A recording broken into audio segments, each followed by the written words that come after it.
Tänane episood on pühendatud toidu valmistamisele ja sellele võiks nimeks panna isegi ellujäämise kokakunst.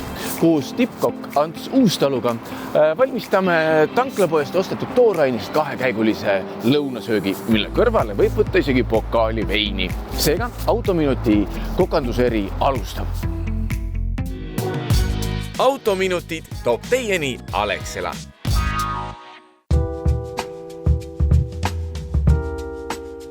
Oleme Peterburi tee 77 Alexela tanklas ja selle valikuga, mis siin on, nälga ei tohiks küll jääda. Vaatame aga, mis Ants meie poolt valitud toorainega peale hakkab, sest teada on, et tema on mees, kes suudab kuuseokka ja kalamarjaga valmistada suurepärase hõrgu mitmekäigulise roa. Seega valime talle seekord midagi veel lihtsamat. Antsu juurde minek võrdub ühe pisikese väljasõiduga loodusesse, mis tähendab seda, et tee peale tasub võtta ka üks kohvi.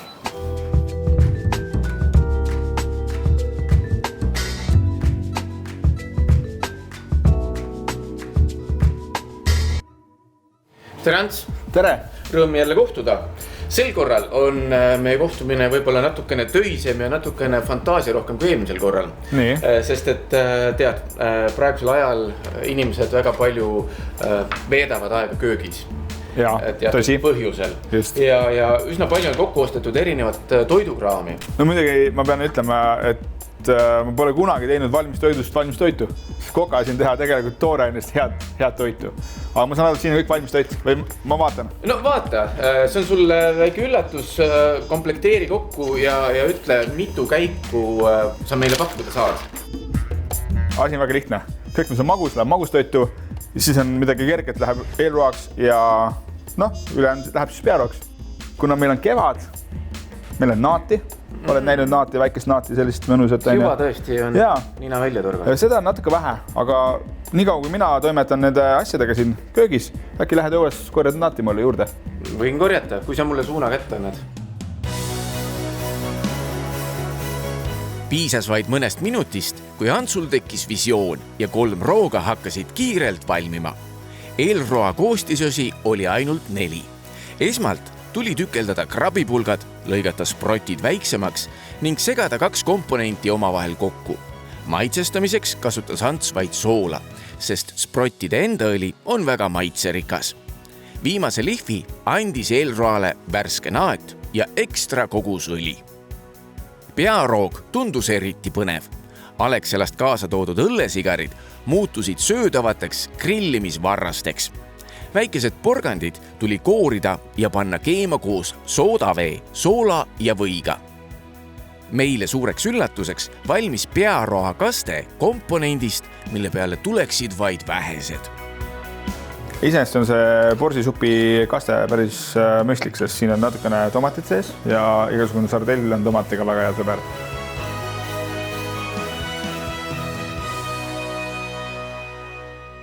Magustoiduks oli lauale jäänud kondentspiim, kohukesed, riisikoogid, mesi, kõrsikud ja 3 ühes lahustuv kohv.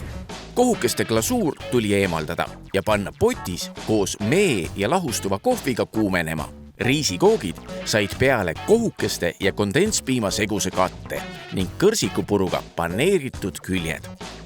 Improviseeritud koogi peale läks kuum glasuur ja kõige tipuks veel põletatud soolakaramell koos marjatolmuga. 2 viimast leidsime Antsu sahvrivarudest.